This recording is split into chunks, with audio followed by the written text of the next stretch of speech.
Colo 的最大耗电用户就是线上游戏的业者，它每一个机柜都放2台刀锋伺服器，全部都插满它的刀。那每一个机柜大概耗电量是3 kW， 在刀锋的部分是这样子。那我们有碰到别的客户，它是放 storage， 那又不一样了。storage 的话，它是整个机柜都是放储存设备，就是硬碟，它的耗电量可以到达5 kW。如果说各位的机房有这些设备，但是不是整个机房都是这个设备的话，就不需要把这个耗电量估得太高，因为有其他的低耗电量的机柜可以把它平均就是 balance 起来。那一般现在我给企业用户设计的大概都是以3 kW 来计算，这是比较安全的啦。那有一些是大楼的冰水可以用来做备源，或者是大楼上班时间的冰水可以拿来用，然后下班的时候我们才开启机房自己的冰水主机，这是一个比较节能的做法。那另外在机柜式空调箱在后面我会再说明一下它的特色。然后有的机房我有设计过，就是它可能会怕停水，尤其是在石门水库供水的范围内，它夏季台风来的话可能会停水，所以它设计的冰水主机它会有水冷冰水主机跟气冷冰水主机两个系统，在真的停水季节到来的时候，它就会有一个气冷冰水主机可以做它的备源。因为它是短期使用，所以即使气冷冰水主机它的效率最差，但是最起码机房的部分还是可以维持运作。那共用冰水管这个是没有问题的。那环控系统我们一般就是拿来设定，就是这些空调箱跟冰机来做轮替运转的功用。一般来讲，我们冰机大概都是设定1个月轮替1次，空调箱我们会设计1个礼拜轮替1次。以这样子的设计来看的话，在空调箱的部分，在每1个月就需要在它的轮轴打黄油，就是在它的马达的那个培林的轮轴要打黄油。如果说1个月以上不打，或半年不打，甚至1年不打，它那个培林会比较容易故障。那在有空调箱的部分，我们地板下会放置一些不锈钢或者是泥做的围篱，来预防它会漏水，或者是它的冷凝水的胖虎失效的时候，它流出来，我们会另外做漏水侦测。那自然进气节能系统，我们自己的机房目前是有做，在目前省电的效率来讲，绝对会超过我们投资的这个自然进气的设备。那另外在耗电的热负荷，我这边跟大家分享一下，大概每1 kW 都是吃掉860 k 卡，那换算起来就是每1 kW 的耗电热负荷等于0.285吨空调。如果各位知道自己的耗电量，可以自己去换算需要多少空调。这个条件不包含环境，不包含环境。所谓的环境就是你有西晒，你的窗户并没有用隔音的硒酸钙板把它保温住，或者是说你的墙壁本身它就是玻璃的，你没有把它封住，或者是没有气密，这个纯粹就只是以机柜来讲，它的耗电1 kW 就需要0.285吨的空调。其他环境因素所造成的热负荷要另外计算。当然，这也包含到说你的机柜的设计，你用的空调下吹还是机柜式空调，这些跟它的效率都有关系。那这个是机柜式空调的一个示意图。那初期建制的时候，你可以2台或4台。那2台或4台，它可能就是转1休1，或者是转3休1，或转2休2都可以，完全看自己的负载来决定。那现在机柜式空调它最大的特色是它的所有风扇都是模组式的，任何一个风扇故障，它都可以热拔插，线上更换，不需停机。然后它是 DC 直流变频，所以它会依照现场的负荷来去调整它的运转速度。那这个依现场的环境来做侦测的话，就要依靠到我们的防控系统所图给它的资料。那防控系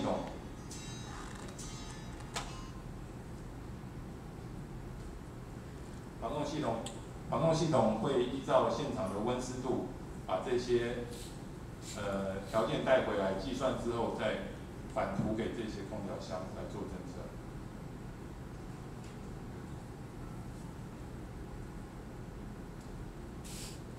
这就是后期如果说要增加的话，可以很容易的把它增加上来。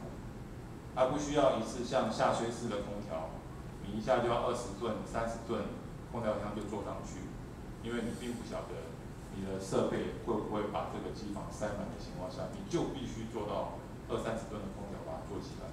那机柜式空调的好处就是你可以分批建设，你可以很紧密的把你的设备先塞满前面10个机柜，那只需要建置这10个机柜的空调。后期如果你要再建置10个机柜，再建置后面10个机柜跟它的空调就可以了，这样是比较有效率的做法，而不是说一次建置个20柜、30柜，甚至到100柜，然后把设备很零散的放在这些空间里面，那你就必须开一个100吨的空调去吹这整个空间，这个效能的部分，完全就是牵扯到电费了。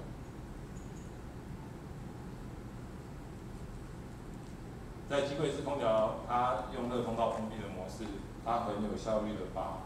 所有的热能直接从机柜式空调后面吸入，把热能透过冰水把它消灭之后，再吐出新的冷气给这整个机房空间使用。所以在机柜式空调使用的情况下，机房整个空间是比较凉爽的，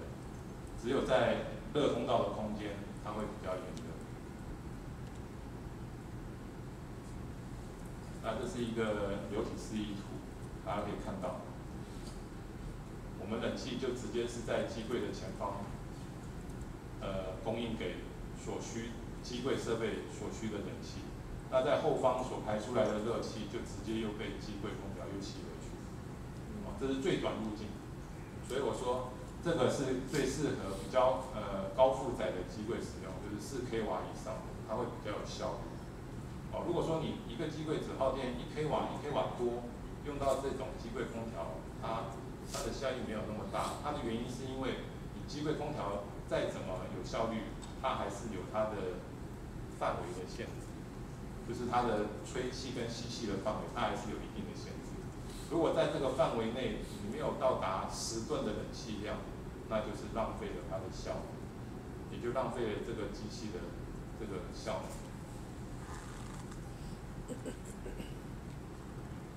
各位看一下机柜式空调，它是双电源供电，一样是跟机柜的设计一样，它是2个电源的设计。变速风扇，它的整个全负载、全部的风机开到100%的速度，耗电量是1 kW。那我们公司30吨的冷气开起来，它耗电量就是11 kW， 那中间已经差了10 kW 的耗电量。那以机柜式空调来讲，3台大概就等于1台30吨的下吹空调，3台。所以在耗电量来讲，3 kW 对上11 kW， 下吹式空调大概就多耗7 kW 的空调，大概多耗7 kW 的电，就是每个小时大概都是7度的电这样烧掉。当然，以3台机柜式空调来讲的话，价钱合起来一定是比30吨的下吹空调相贵。但是你们可以去考量说，我们可以花1到2年的时间，就用电费摊提的方式，把这个差价赚回来，这个是绝对做得到的。那再加上它的可靠度很高，因为它是8组风扇，它不会像下吹式空调，它就是一个马达带动一个风车。如果那个马达皮带断了，或者是马达烧掉了，它就废了。哦，那这8个风扇它不会同时挂掉，它就算挂掉，它也可以线上做热拔插直接替换。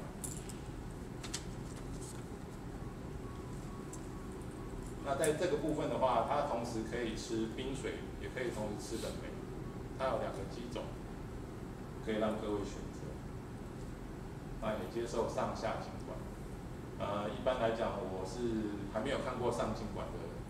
客户啦，一般来讲都是下景管。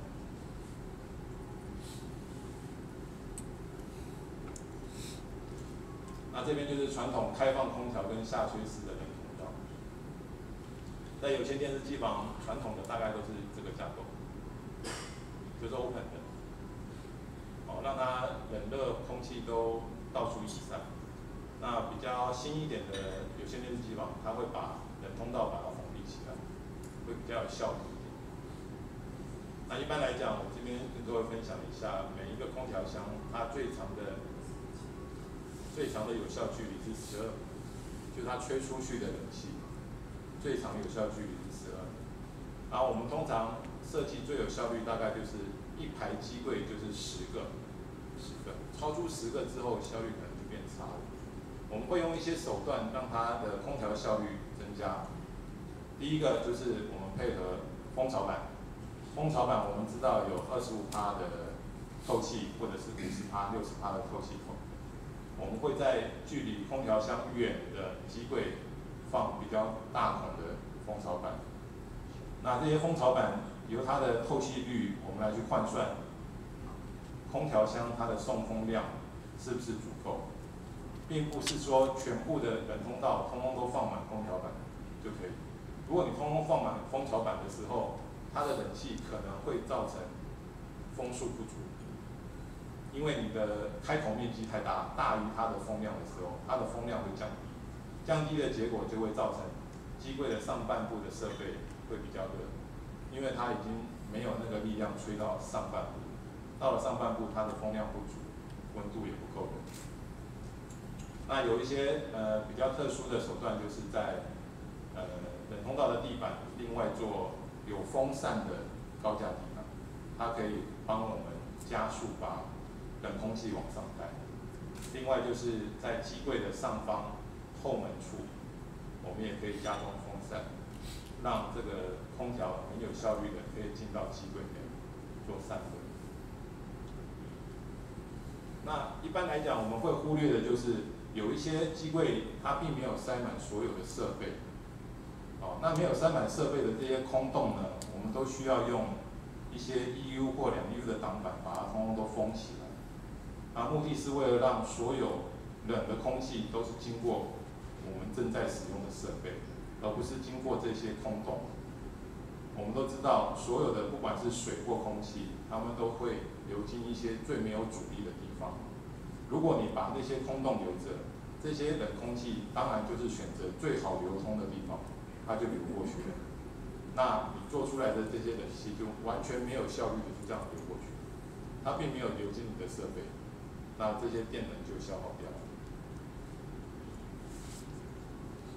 消防部分，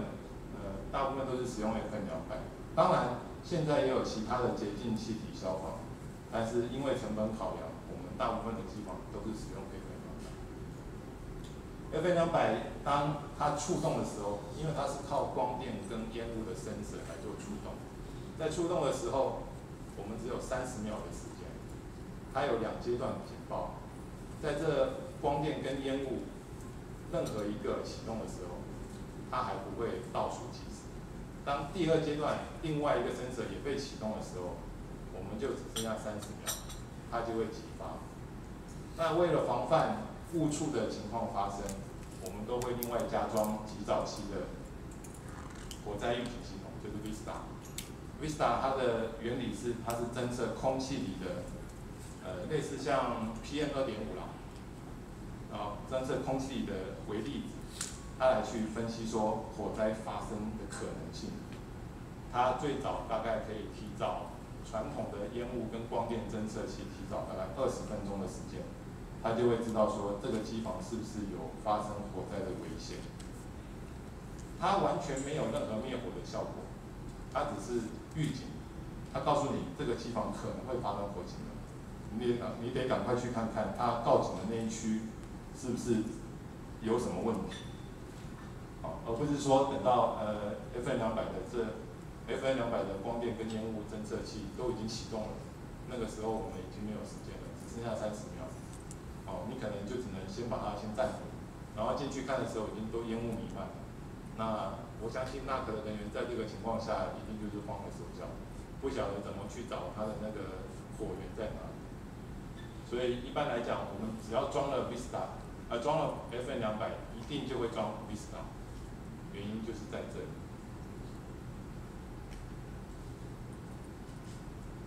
那环控的部分，我相信大家都很熟悉了。过往的环控全部都是封闭式的系统，你只要有任何增减 sensor、增加设备，都必须依靠厂商来帮你修改这个软体。那我们现在使用的是跟苹果同样系统，是美商的环控系统，它是 open source。我们只要建置完交给客户，也教会客户你怎么去增加你的设备，怎么增加你的图控点之后，后续就由客户你们自己去增加你们的图控点跟设备，不需要透过我们，你们只需要自己买的设备接上去就可以。那当然，传统的来讲，都是真正的所有数据都是会有简讯、email， 或者是喇叭告警，甚至是闪光都有可能。这些都是一般环控都会用到的。那我们公司因为用这个 open source， 我们另外再整合了，我们可以用赖告警，用赖告警。当然用赖告警，你必须就是被告警人你必须处在有网络的环境。那目前为止看起来最确实的告警还是简讯，因为基本上没有网络，你的手机只要有讯号，简讯还是收不到。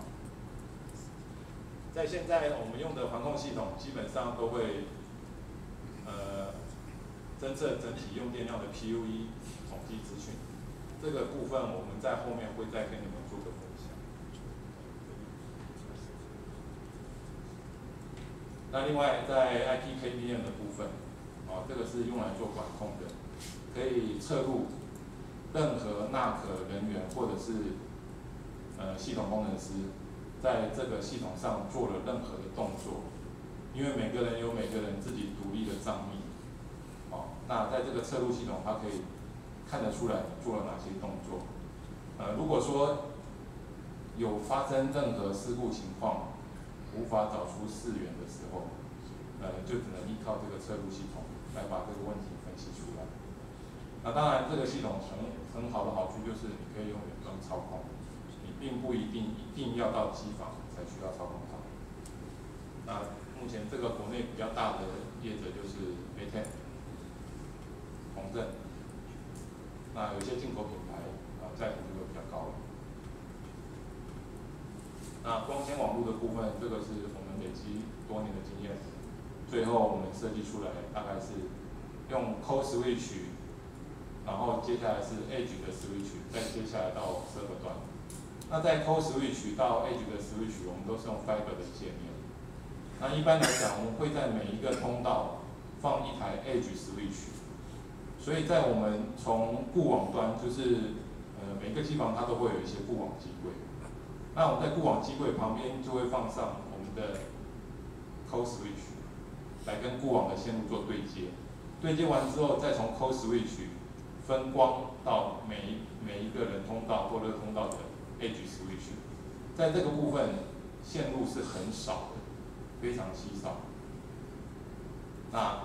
直到 Edge Switch 在分给它后端这些机柜里的 server 的时候，或者是其他的网通设备，才会把它转成网路线。